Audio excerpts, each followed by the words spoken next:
क्या आपका सेफ समझा जाने वाला पैसा असल में आपको पीछे धकेल रहा है? चलिए आज इसी बड़े जरूरी सवाल पर थोड़ा गौर करते हैं।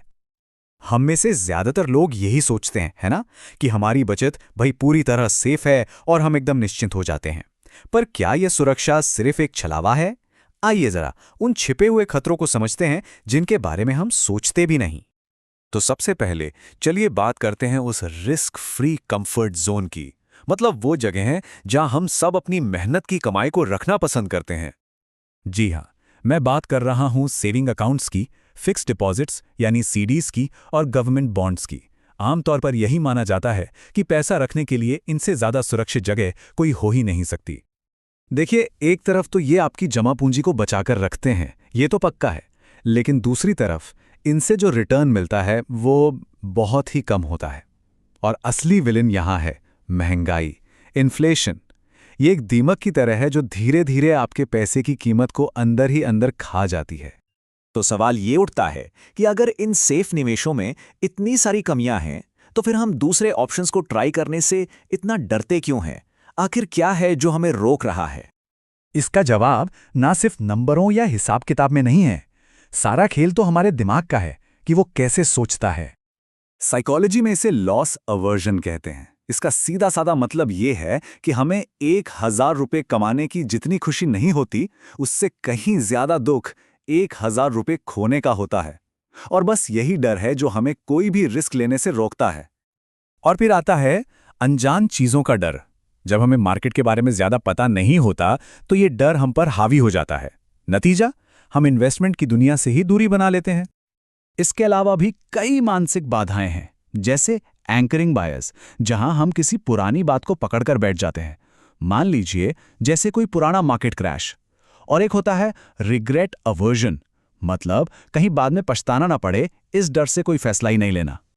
अब इसका मतलब ये बिल्कुल नहीं है कि हम आंख बंद करके कोई भी रिस्क ले लें। नहीं, हमारा गोल रिस्क से भागना नहीं है, बल्कि उसे समझदारी से मैनेज करना है, एक नया रास्ता बनाना है।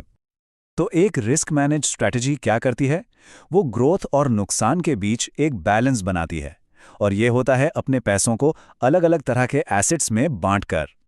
जी, मतलब आपके पास बहुत सारी चीजें हैं, स्टॉक्स हैं, अलग अलग तरह के बॉन्ड्स हैं, रियल एस्टेट है, कमोडिटीज हैं। हर किसी का अपना रिस्क और अपना रिटर्न पोटेंशियल होता है। और जब ये सब मिलते हैं तो एक मजबूत पोर्टफोलियो बनता है।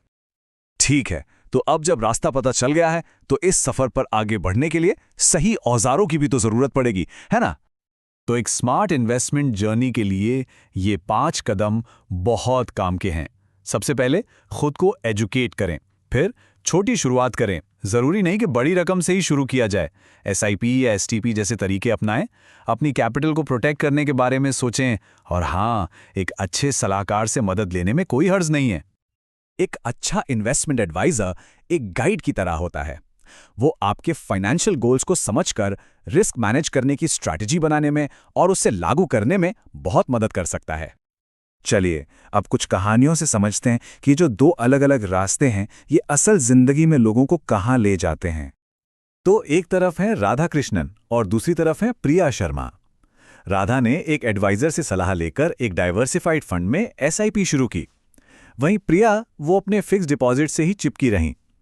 15 साल बाद राधा का निवेश काफी बढ़ गया, जिससे उन्होंने अपनी बेटी की पढ़ाई का खर्च भी उठाया और रिटायरमेंट की प्लानिंग भी की।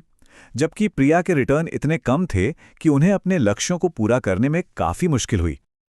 और यहां आप देख सकते हैं कि 15 साल के लंबे समय में दोनों के नतीजों में जमीन आसमान का फर्क आ गया। ऐसी ही एक और कहानी है सुरेश कुमार और लक्ष्मी नायर की। सुरेश ने अपने निवेश का एक छोटा सा हिस्सा डाइवर्सिफाइड पोर्टफोलियो में लगाया, जबकि लक्ष्मी ने सिर्फ फिक्स डिपॉजिट पर ही भरोसा किया। नतीजा, सुरेश ने शानदार रिटर्न कमाया और अपने जल्दी रिटायरमेंट का लक्ष्य भी पूरा कर लिया। वहीं लक्ष्मी को अपने लक्ष्यों के लिए संघर्ष करना पड़ा। तब सवाल यह है कि अपनी इन्वेस्टमेंट्स की यात्रा कैसे शुरू की जाए? पहला कदम कैसे उठाया जाए?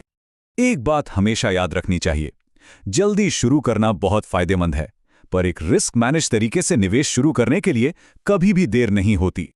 तो आपकी फाइनेंशियल कहानी क्या होगी, क्या वो सुरक्षित रहकर पीछे रह जाने की होगी या फिर समझदारी से रिस्क को मैनेज करके अपने सपनों को हकीकत में बदलने की? ये फैसला अब आपको करना है।